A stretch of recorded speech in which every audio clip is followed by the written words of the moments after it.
Hoje o nosso tema é sobre lipedema, que é um tema muito sério e que precisa ser falado e falado às claras, então eu já digo para ti, o vídeo hoje vai ser longo, então se prepare, salve esse vídeo aí para você mandar para tua mãe, para tua irmã, para tua namorada, para tuas amigas, porque muitos casos eles não são diagnosticados. O lipedema hoje é muito prevalente nas mulheres. Ele é predominantemente em mulheres, muito raro de acontecer em homens, mas acomete em torno de 12% das mulheres no Brasil. Ou seja, de cada 10 mulheres, em torno de uma tem. E muitos não são diagnosticados. E é um tema que está em alta. Então o que acontece? Quando um tema está em alta, antes o que não era diagnosticado, agora passa a ser muito diagnosticado. E muitas vezes não é. Então a minha intenção aqui é falar com você, profissional da área de saúde, mas não só com você, profissional, com todos. E com todas as mulheres, principalmente. Para que entendam sobre o tema e pensem se isso é o que vem acometendo vocês há muitos anos e não consegue ser tratado. Então vamos lá, vamos falar um pouco sobre lipedema. Como eu disse, predominância alta, 12% na população feminina aqui do Brasil. É predominante feminina porque está relacionada aos hormônios femininos. Nós já vamos entender sobre isso. Como que acontece o lipedema? O lipedema se inicia com uma deposição de gordura anormal nos membros, principalmente os membros inferiores. Pode acometer membros superiores, mas não é muito comum. Menos de 30% acomete os membros superiores. Ele começa com espessamento da pele, com uma deposição de gordura sobre essa pele. E o que acontece? Quando o excesso de gordura começa a se depositar, a pele perde a conformação natural dela, perde a elasticidade. Esse excesso de gordura acaba gerando uma compressão dos vasos nos membros e dificultando a circulação sanguínea. O que vai ser fácil de perceber, quando você toca a pele de uma pessoa com lipedema, você vai sentir nesse órgão que a pele é fria. Essa compressão da circulação nesses membros faz com que algumas células venham a morrer. E essa morte dessas células acaba atraindo células do sistema imunológico e dão início a um processo inflamatório. E esse processo inflamatório vai dar origem ao edema. Então, a deposição de gordura com a formação do edema é o processo natural da formação do lipedema e está relacionado a um desbalanço entre o estrogênio e a testosterona. Olha o que eu falei, um desbalanço entre estrogênio e testosterona. É muito importante que vocês tenham isso em mente, porque o que eu tenho ouvido falar a respeito de lipedema é simplesmente correlacionar ele a um estilo de vida. Isso é importante? Sim, mas não é a causa. Já vamos falar sobre isso. Então, o lipedema começa com esses sintomas. Começa com essa aparência de pele emborrachada, de pele flácida e de pele fria. Não vai acometer os membros como mãos e pés. Então vai ter um sinal muito claro, delimitando até onde a gordura vai. Ela chega próximo aos tornozelos e não afeta os pés, então os pés são magros. Chega próximo aos punhos e não afeta as mãos são magras. E principalmente o tronco de uma pessoa com lipedema, ele é desproporcional aos membros. Então a pessoa às vezes tem uma barriga normal, mas os membros, a anca, os glúteos muito grandes, as coxas muito grandes, as pernas também podem ser muito grandes, desproporcional com a barriga. Então isso é um sinal que você tem que perceber. Quando o processo inflamatório se inicia e esse edema já começa a se instalar, começa a acontecer uma deformação da inervação desses membros. E essa fase é muito ruim, porque ela é muito dolorosa. A mulher que tem lipedema vai sentir muita dor à pressão, vai sentir dor ao caminhar, vai sentir dor à palpação.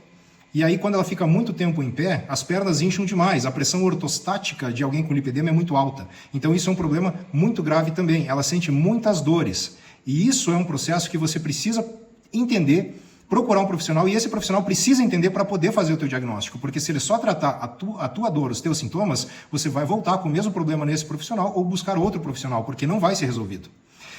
As causas do lipedema, como eu disse, as causas do lipedema estão relacionadas principalmente a um desbalanço de hormônios. Eu estou falando aqui de mulheres que vão ter um excesso de estrogênio em relação à testosterona. E se eu estou falando que está relacionada a hormônios, algumas fases são as mais predominantes de perceber esse tipo de problema. Na puberdade, quando surge o aumento do estrogênio, mulheres que fazem uso de anticoncepcionais durante a gestação ou quando chega na menopausa. E isso é um detalhe importante, porque se chega na menopausa, e isso é fato que na menopausa a gente tem muitas mulheres que desenvolvem lipedema, eu não posso relacionar somente ao estrogênio. Eu tenho que relacionar a testosterona também. Por quê? Porque o estrogênio praticamente zera nessas mulheres. Então, como que ela manifesta lipedema mesmo com baixo estrogênio? Porque a testosterona vai estar muito mais baixa. Então, esse desbalanço é que é o ponto-chave aqui e que a gente precisa entender. Se eu estou falando que está relacionado a hormônios, é evidente que eu estou falando que tem uma questão genética, que tem uma propensão genética. Ou seja, se você agora, me ouvindo falar, ou tendo ouvido falar, ou indo fazer uma consulta, começa a entender que talvez você tenha lipedema, e você pensa, poxa, minha mãe também sofria disso. A minha irmã também tem algo parecido, minha tia, vocês vão ver que existe uma propensão genética.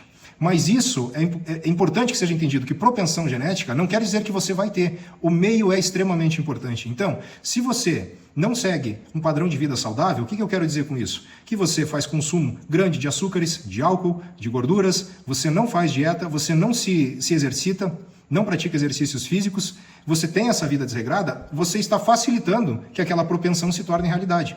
Agora, uma mesma mulher que tem a propensão, mas que leve um hábito de vida saudável, então vai ser muito mais difícil para que nessa mulher a doença se manifeste. Não estou dizendo aqui que não vá se manifestar, pode se manifestar, mas é bem mais difícil porque você não se expôs tanto ao meio, você não provocou tanto a tua causa genética.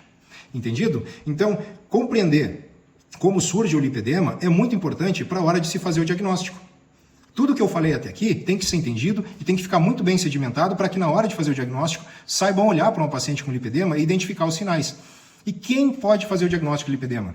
E o que eu tenho visto nos vídeos na internet, Instagram, YouTube, é que predominantemente ele diz assim, o médico tem que fazer o lipedema, tem que fazer o diagnóstico de lipedema, o médico tem que avaliar você, é o médico que faz o diagnóstico. Isso não é verdade.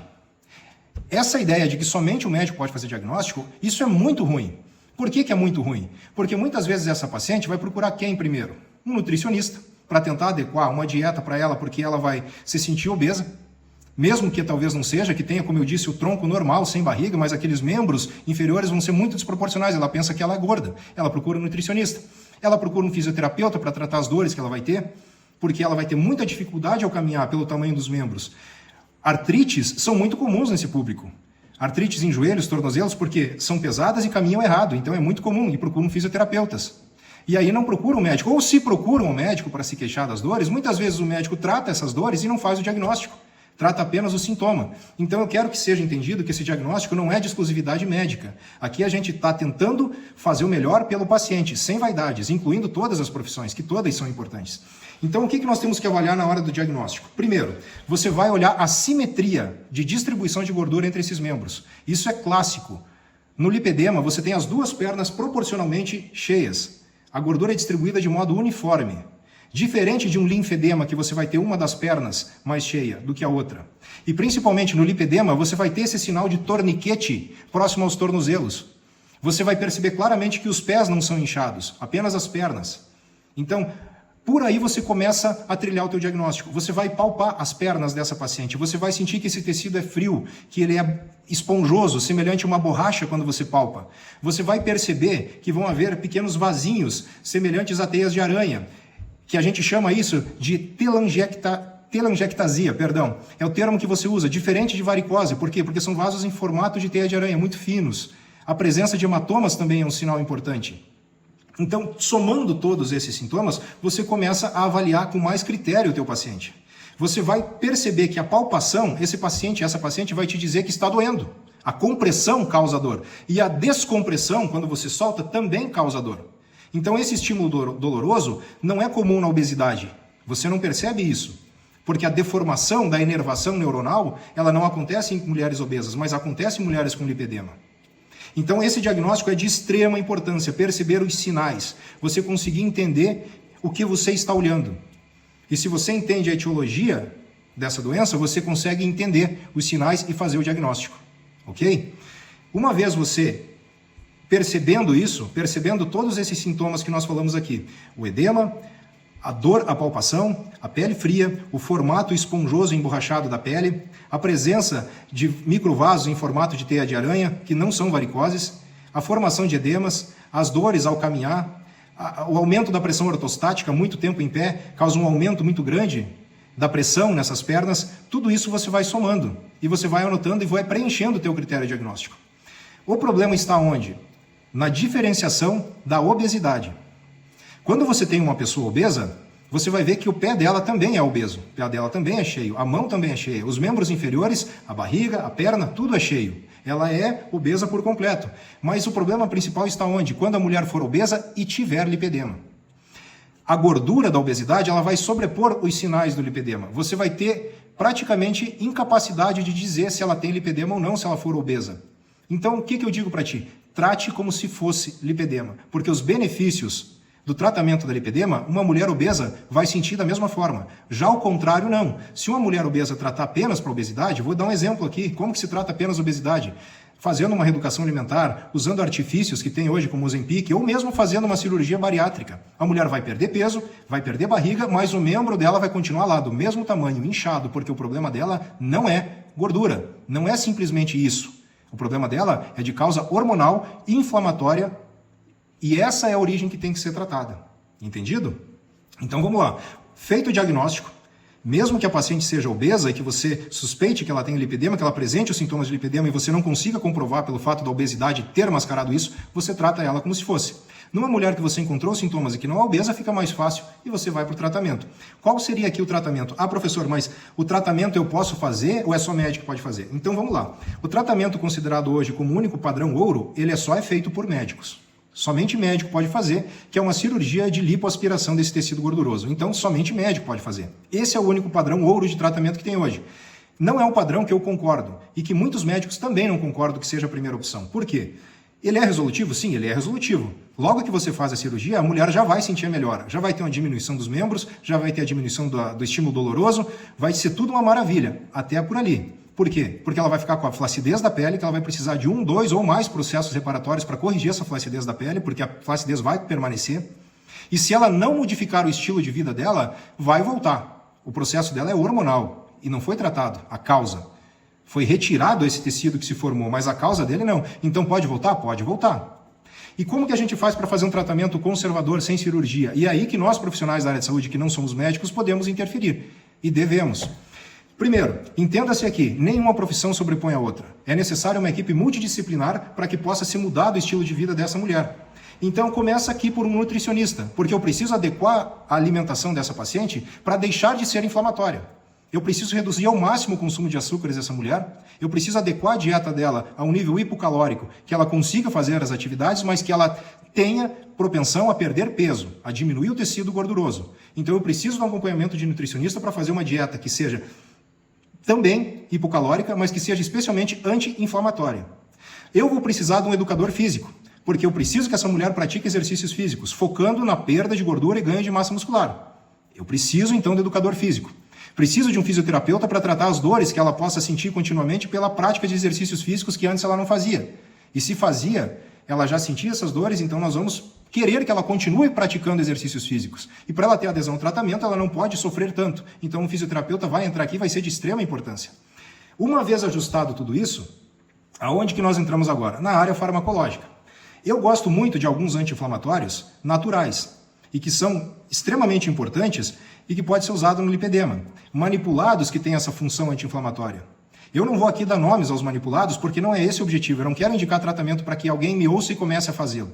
Porque isso precisa de um acompanhamento. Então eu gosto de usar anti-inflamatórios naturais, que têm funções importantíssimas, e eu gosto principalmente aqui de trabalhar com a modulação hormonal. Porque se a causa dessa doença é um desbalanço entre estrogênio e progesterona, eu vou entrar sim com a modulação hormonal. Poxa, Bueno, mas você não é médico, você não pode ficar fazendo indicação de hormônio ou regulação ou modulação de hormônio. Os médicos também não podem fazer isso. A prescrição de hormônios hoje ela é vedada. Num caso clínico como esse, todos deveriam ter a habilidade de entender como isso funciona e poder trabalhar com esse balanço. O que eu preciso fazer com essa paciente? Criar um ambiente em que ela consiga perder gordura, em que ela consiga formar massa muscular e que ela consiga equilibrar a sua quantidade de estrogênio e a sua quantidade de testosterona. Entenderam? Então eu não estou aqui dizendo que eu vou usar testosterona numa mulher, que eu vou bloquear o estrogênio dela. Isso não é achismo, isso é clínica. Eu vou fazer um exame dessa mulher, eu vou fazer uma anamnese dessa mulher e eu vou ter um arsenal de disposições que eu vou, à minha disposição, um arsenal de opções que eu vou usar para modificar a vida dessa paciente.